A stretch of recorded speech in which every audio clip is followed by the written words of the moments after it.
बिस्मिल्लाहिर्रहमानिर्रहीम। अस्सलाम वालेकुम नाज़रीन, मीनार पाकिस्तान पर एक खातून के साथ जो ज़्यादती का वाक़या पेश आया, वो ज़्यादती का वाक़या एक टेक्निकल टर्म है, इसलिए इस्तेमाल कर रहा हूँ, वरना उसका जो मैग्नीट्यूड है, उसकी शिद्दत का इतना ज़्यादा है कि उसके लिए अल्फाज नहीं मिल सकते। और पाकिस्तान नहीं, दुनिया की तारीख़ में इस तरह का वाक़या पेश नहीं आया। लेकिन इस वाक़े के साथ 3 पुरस्रार मामलात और जुड़े हुए हैं, उनकी तरफ किसी ने तवज्जो नहीं की और वो तवज्जो मैं दिलाना चाहता हूँ। और फिर ये है कि इस वाक़े का उस डॉक्ट्राइन से क्या ताल्लुक़ है जो जब से ये पीटीआई बनी है तब से वो डॉक्ट्राइन मुतारफ़ कराई जा रही है, उस डॉक्ट्राइन से इसका क्या ताल्लुक़ है, इस तरफ भी लोग तवज्जो नहीं दे रहे, खौफज़दा हैं या हक़ बात कहने से डरते हैं या उनका ध्यान इस तरफ नहीं है। अब पहले तो मैं ये बता दूँ कि ये वाक़या इस तरह का दुनिया में कहीं नहीं हुआ। ज़्यादती के, जुल्म के, बर्बरियत के हज़ारों वाक़यात दुनिया में होते हैं, लेकिन इस तरह का वाक़या कि एक खातून, और वो भी भरे चौक पे, बहुत बहुत मसरूफ़ और मरूफ़ और ऐसे मकामात में शामिल है मीनार पाकिस्तान जहाँ सिक्योरिटी का इंतज़ाम बहुत ज़्यादा होता है, वहाँ वाक़या हुआ। और एक लड़की, एक खातून और 400 के करीब आदमी, और वो 2.5 घंटे तक नोचते रहे। ये इस तरह का वाक़या इससे पहले कभी नहीं हुआ, बहुत पहले की बात है। गालिबन याहिया खां का दौर था, जब कराची के साहल कराची से जो बाहर था उस ज़माने में, अब तो कराची के नज़दीक आ गया या कराची उसके नज़दीक चला गया। हाक्स बे का एक साहिल है, तो वहाँ कुछ गार हैं, पथरीली चट्टानें हैं और मेहराबें हैं पत्थर की। तो वहाँ निस्बतन वो वीरान मुकाम है और वहाँ सियाह अगरचे बहुत जाते हैं, लेकिन वो शहर से कटा हुआ है। वहाँ याहिया खां के ज़माने में कुछ लड़कियों के साथ कुछ लड़कों ने ज़्यादती और गुंडागर्दी की थी, जिसका पूरे मुल्क में गुल मच गया था और अखबारात ने शह सुर्खियों के साथ इसको छापा था और कई दिन तक इसका फॉलोअप हुआ, यहाँ तक कि वो लोग पकड़े गए। लेकिन हाक्स बे पर पेश आने वाले इस वाक़े के साथ कोई निस्बत नहीं है। यहाँ तो 400 का हजूम था और एक खातून थी और 10-15 मिनट, 20 मिनट की वारदात नहीं थी। 2.5 घंटे तक ये अखलाकियात का मुजाहरा होता रहा और किसी ने इसको इस तनाजुर में देखने की कोशिश नहीं की, बल्कि इसे एक संगीन वाक़या कहकर गोया कि इसकी अहमियत कम करने की दानिस्ता कोशिश की जा रही है। नाज़रीन, इसके साथ जो 3 पुरस्रार वाक़या जुड़े हुए हैं, वो आप गौर कीजिए कि इन पर कोई तवज्जो क्यों नहीं कर रहा और इस पर कोई उँगली क्यों नहीं उठा रहा। नाज़रीन, मीनार पाकिस्तान ऐसी जगह है जहाँ हर वक्त इसके इर्द गिर्द और मीनार पाकिस्तान के अंदर भी पुलिस और कानून नाफज करने वाले इदारे मौजूद रहते हैं। यहाँ सिक्योरिटी का इंतज़ाम दूसरे पुररौनक मकामात की निस्बत ज़्यादा है, क्योंकि यहाँ किसी भी वक्त कोई हादसा भी हो सकता है, क्योंकि जिस दिन बहुत ज़्यादा हजूम हो, झगड़ा भी हो सकता है, हादसा भी हो सकता है। चुनांचे इन अंदेशों और इम्कानात के पेश नज़र यहाँ इर्द गिर्द और मीनार पाकिस्तान के अहाते में हर तरफ पुलिस मौजूद होती है और उसके सामने शाही मस्जिद है, शाही किला है, वहाँ भी पुलिस फोर्स और सिक्योरिटी फोर्स और इस तरह के दूसरे इदारे, रेस्क्यू के हर तरह के लोग मौजूद होते हैं, क्योंकि ये उन मकामात में जहाँ सियाह भी कसरत से आते हैं और पाकिस्तानी भी, लाहौर के शहरी भी छुट्टी के दिन ख़ास तौर पर बहुत ज़्यादा तादाद में इन मकामात का रुख करते हैं। तो बिल्कुल कुदरती अमर है कि यहाँ पुलिस बहुत ज़्यादा होती है। तो फिर ये कैसे हुआ कि मीनार पाकिस्तान पर 400 अफराद का इतना बड़ा हजूम 2.5 घंटे तक गुंडागर्दी करता रहा और पाकिस्तान का सर झुकाता रहा? पूरी दुनिया में इस वाक़े के साथ पाकिस्तान की जो बदनामी हुई है, उसका हम यहाँ अंदाज़ा नहीं कर सकते। ये एक पुरस्रार पहलू है जिसकी तरफ लोगों ने तवज्जो नहीं दी। और नाज़रीन, दूसरी पुरस्रार बात यह है कि मीडिया ने, प्रिंट मीडिया ने भी और दूसरे मीडिया ने भी इस वाक़े का ब्लैक आउट किया, सिवाय जंग अखबार के। वो कौन था जिसने मीडिया को, रात प्रिंट मीडिया को ये धमकाया कि इस खबर को नहीं छापना?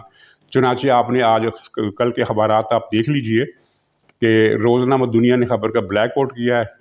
रोज़नामा एक्सप्रेस ने बैक पेज पर एक छोटी सी खबर छापी है और उस खबर की सुर्खी में वाक़े का पता नहीं चलता। उस खबर की सुर्खी है कि टिक टाकर से बदतमीज़ी पर मुकदमा दर्ज। अब अंदाज़ा करें कि इस सुर्खी से क्या मतलब निकलता। क्या किसी की अकल जा सकती है कि ये मीनार पाकिस्तान के इतने बड़े वाक़े का जिक्र हो रहा है? यानी टिक टाकर से बदतमीज़ी पर मुकदमा दर्ज, ये वाक़या। बदतमीज़ी क्या होती है? एक आदमी रास्ते से जा रहा है और दूसरा आदमी उसे गाली दे दे या उसका मजाक उड़ा दे या उसको सीटी बजा दे उसे देखकर, तो ये भी बदतमीज़ी है। टिक टाकर से बदतमीज़ी पर मुकदमा दर्ज, ये खबर की सुर्खी। ये सुर्खी किसने लगवाई और किसने, यानी उसने बहरहाल इतनी जुर्रत ज़रूर की कि खबर थोड़ी बहुत उसने दे दी।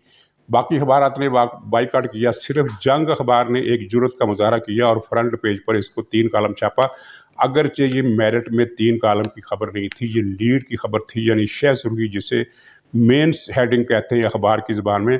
और टीवी चैनल्स ने जो इसका बाइकाट किया वो तो किया।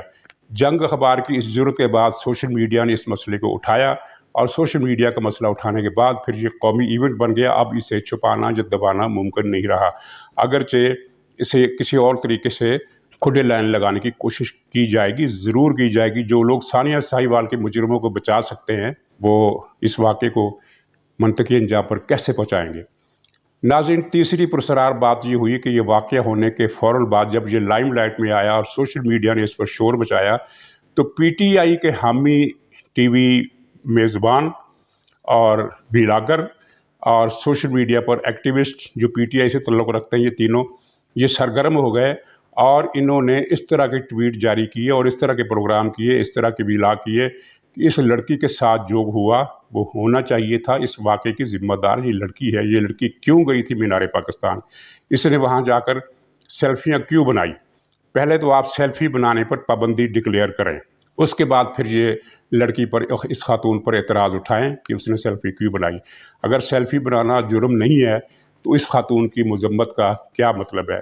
एक पूरी कैंपेन चल रही है कि ऐसी औरतों को इसी तरह निशाना इबरत बनाना चाहिए। जो हुआ बहुत अच्छा हुआ। और नाज़रीन, ये वही तबका है, ये वही एंकर पर्सन हैं, ये वही टीवी मेज़बान हैं, ये वही सोशल मीडिया एक्टिविस्ट हैं, ये वही तजिया नगार हैं, ये वही व्लॉगर हैं जिन्होंने रावलपिंडी इस्लामाबाद में कत्ल होने वाली खातून नूर मुकद्दम के बारे में भी इसी तरह की मुहिम चलाई और यहाँ तक लिखा कि अगर कातिल ने उसका सर तन से जुदा किया तो उसने बड़ा नेक काम किया, बड़ा अच्छा किया और वो इसी अंजाम की मुस्तहक थी। वो तो बदकिरदार थी। दुनिया के किस मज़हब में और रियासत मदीना के किस असूल के तहत जो आदमी या औरत नेक नहीं है जिसके किरदार पर उंगली उठाई जा सकती। मैं किसी के किरदार पर उंगली उठाने की तायद नहीं कर रहा और ये नहीं कह रहा कि वो उस पर जो लगाए गए इल्ज़ामात गलत है या सही है। मैं ये कह रहा हूँ कि किसी पर अगर इल्ज़ामात हैं तो क्या किसी को भी इजाज़त है कि वो उसका सर तन से जुदा कर दे, उसे टार्चर कर करके मारे, उसके बाजू हाथ कुल्हाड़ियों से चाकू से अलग करे? ये रियासत मदीना का किस रियासत मदीना का असूल है? माफ़ कीजिएगा, ये रियासत यसरब का असूल होगा, रियासत मदीना का ऐसा कोई असूल नहीं है। तो ये इन अनासर ने नूर मकदम की किरदार कुशी की, इस खातून की किरदार कुशी की हदें तोड़ दी और वजह उसकी बुनियादी ये थी कि कुछ अर्सा पहले इस मकतूल खातून ने जिस पर जुल्म हुआ और जिसकी जान ली गई, एक मुजाहरे में शिरकत की थी जिसमें इंसानी हकूक़ के एहतराम का मुतालबा किया गया था। और नाज़रीन, ये है तहरीक इंसाफ और उसके हामियों का की दुखती रख। इधर आपने इंसानी हकूक़ का नाम लिया, इधर आप पर गद्दार होने का फतवा लगा, इधर आपने ये कहा कि फ़लाँ जगह पर बहुत जुल्म हुआ है, तो इधर आपको ये जवाब मिलेगा कि अगर यहाँ इतना ही जुल्म है तो तुम लोग भारत क्यों नहीं चले जाते, तुम लोग काबुल क्यों नहीं चले जाते, तुम लोग फ़लाँ मुल्क क्यों नहीं चले जाते। यानी ये इनकी नफ्सियात है, ये अज़ियत पसंद नफ्सियात इसको कहते हैं। तो नाज़रीन, इन्होंने नूर मकदम के साथ ये किया और ये वही अनासर हैं जो अब इस इन खातून का जिसका नाम आयशा बताया गया और जो मीनार पाकिस्तान पर ज़्यादती का निशाना बनी, दरिंदगी का निशाना बनी। लेकिन माफ़ कीजिएगा, ये खातून दरिंदगी का निशाना नहीं बनी, ये पाकिस्तान के साथ ज़्यादती हुई है, पाकिस्तान के साथ दरिंदगी हुई है। क्योंकि इस वाक़े की शोहरत, बुरी शोहरत, मनफी शोहरत दुनिया के चारों कोनों में फैल चुकी है और हर जगह लोग हैरत ज़ाहिर कर रहे हैं कि पाकिस्तान दुनिया के किस हिस्से में वाक़ है। वो नक्शे पर पाकिस्तान ढूंढ रहे हैं कि कहाँ है। अब पीटीआई के लोग तो ये कहेंगे कि देखो हमारे कायद की पॉलिसियों की वजह से पाकिस्तान कितना मशहूर हो गया कि लोग पाकिस्तान का नक्शा, दुनिया के नक्शे में पाकिस्तान को तलाश कर रहे हैं। तो नाज़रीन, ये जो ये 3 पुरसरार बातें थी, इन पर गौर कीजिए और ये तर्ज अमल देखिए। मीडिया का गला घोंटने की जो एक एडवांस पॉलिसी इख्तियार की गई जिस पर अमल नहीं हो सका क्योंकि सोशल मीडिया ने गुल मचा दिया। लेकिन इसका मुस्तकिल बंदोबस्त करने के लिए वो मीडिया अथॉरिटी मैनेजमेंट का कोई कानून ला रहे हैं। नाज़रीन, इसके साथ फिर ये भी देखिए कि इमरान खान ने 22 साल तक किस नस्ल की तरबियत की। क्या ये वही कल्चर नहीं है जिसके मुजाहरे हमने धरनों में देखे, इमरान खान के जलसों में देखे, इमरान खान के जुलूसों में देखे? अगर उस वक्त कोई कानून होता और वहाँ औरतों के साथ बदतमीज़ी, इसी तरह की बदतमीज़ी करने वाले, उनके कपड़े फाड़ने वाले, उनको नोचने खसोटने वाले अफराद को पकड़ कर मुकदमा चलाया गया होता तो फिर भी। लेकिन हुआ क्या? हुआ ये कि डॉक्ट्राइन दे दी गई कि जो औरत नामुनासिब लिबास पहनेगी अपने साथ होने वाले शान है कि वो खुद ज़िम्मेदार होगी, क्योंकि मर्द रोबोट नहीं होता। ये इमरान खान के अल्फाज हैं। और पाकिस्तान की बदनसीबी देखिए कि मुल्क के मजहबी हलकों में से एक हलके की तरफ से फ़ौरन इसकी हिमायत की गई। मौलवी तारिक जमील का मैं जिक्र नहीं करता, वो तो अशराफिया का एक ख़ास पालतू मौलवी है। और मैं ज़िमनी तौर पर ये कह दूं कि ये कोई इल्ज़ाम नहीं है, बल्कि बहुत पहले की बात है। आज़ाद कश्मीर का ज़लज़ला आने से पहले की बात, मैंने इस मौलवी की शोहरत सुनी, इसकी कैसेट सुनी और मुतअस्सर हुआ कि ये इसकी आवाज़ में बड़ा असर है। और ये कुरान की आयत और हदीस, ख़ास तौर पर कुरान की आयत का जिक्र तो खैर कम करता था, लेकिन ये हदीस की आयतें, हदीसें ज़्यादा पढ़ता था। तो मैंने कहा ये बहुत नेक आदमी है। इत्तेफाक से जिस दिन मैंने उसकी कैसेट सुनी, उसके चंद दिन बाद, उसी हफ्ते के अंदर अंदर आज़ाद कश्मीर में ज़लज़ला आ गया और ये मौलवी वहाँ पहुँचा और उसने कहा कि आज़ाद कश्मीर के लोगों, इसकी कैसेट मौजूद है, इसकी वीडियो मौजूद है, आप तलाश कर सकते हैं यूट्यूब पर, कि आज़ाद कश्मीर के लोगों, तुम दाढ़ियाँ मुड़ाते हो इसलिए तुम पर अल्लाह का अज़ाब आया है। अच्छा, ये वो मौलवी है जो दिन रात करोड़पति अरबपति लोगों के कदमों में बैठा रहता है, उनको नहीं बताता, उनसे ये जिक्र नहीं करता कि दाढ़ी मत मुड़ाओ, तुम पर अज़ाब आएगा। और दाढ़ी मुंडाने वाले आज़ाद कश्मीर में ज़्यादा हैं या कराची और लाहौर और फैसलाबाद और इस्लामाबाद और पिंडी और मुल्तान और सखर में? तो उस वक्त मुझे अंदाज़ा हुआ कि दाल में कुछ काला है, ये मौलवी अशराफिया का मौलवी है। और उसके बाद आपने देखा कि अशराफिया के मजलिसों में ये जाता है और वहाँ उनको जन्नत के टिकट तकसीम करता है। और जब किसी गरीब आबादी में इसे जाना पड़ जाए तो उनके हर काम पर उनको दोज़ख की धमकियाँ देता है। ये अशराफिया की 2000 साल पुरानी पॉलिसी है कि इस तरह के राहबों, पेशवाओं और मौलवियों को पालती है, जो इस्टेब्लिशमेंट की, अशराफिया की गिरफ्त मजबूत करने के लिए इनसे काम लेते हैं। तो खैर मौलवी की छोड़िए, लेकिन जमात इस्लामी ने भी इस डॉक्टरान की हिमायत की, जो मेरे लिए बड़ी अफसोसनाक थी। और मुफ्ती मुनीबुर रहमान साहब ने भी हिमायत कर दी। शायद उनको ये गलतफहमी थी कि ये सारा मसला जो है फोश लिबास का है, फाशी नहीं होनी चाहिए, इसमें कोई दो राय नहीं है। इस्लाम में फाशी की इजाज़त नहीं है, कुरान में हर तरह के फहश की शदीद मज़म्मत की गई है।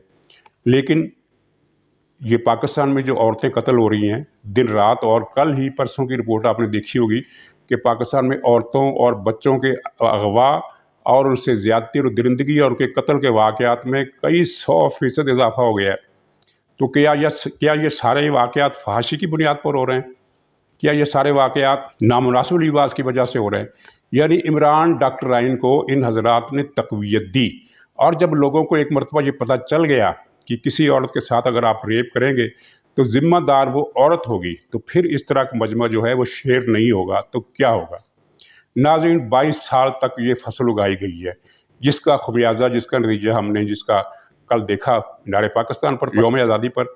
और ये आगे चलेगा सिलसिला, इसको रोका नहीं जाएगा, रोका जा भी नहीं सकता, क्योंकि जो फसल आपने तैयार की है ये इतनी आसानी से ख़त्म होने वाली नहीं है। और जबकि हुकूमत भी ऐसे लोगों की हो जिसकी हमदर्दियाँ कातिल के साथ हैं, जिसकी हमदर्दियाँ रावलवार के साथ हैं, जिसकी हमदर्दियाँ उज़ैर बलोच है उसके साथ है, जिसकी हमदर्दियाँ सानिया साहिवाल के मुजरमों के साथ हैं, जिसकी हमदर्दियाँ पेशावर के APS स्कूल में कत्लेआम करने वालों के साथ है, जिसकी हमदर्दियाँ एहसानुल्लाह एहसान के साथ है, और जो कलभूषण यादव को रिहा करने के लिए मरी जा रही है, उस हुकूमत से आप ये तवक्को रखेंगे कि वो इस साने पर इंसाफ करेगी? अगर आप ये तवक्को रखते हैं तो आप जैसा नादान कोई नहीं। उम्मीद है कि आप इस खुशफहमी से निकल आएंगे। नाज़रीन, इसी पर खुदा हाफिज़।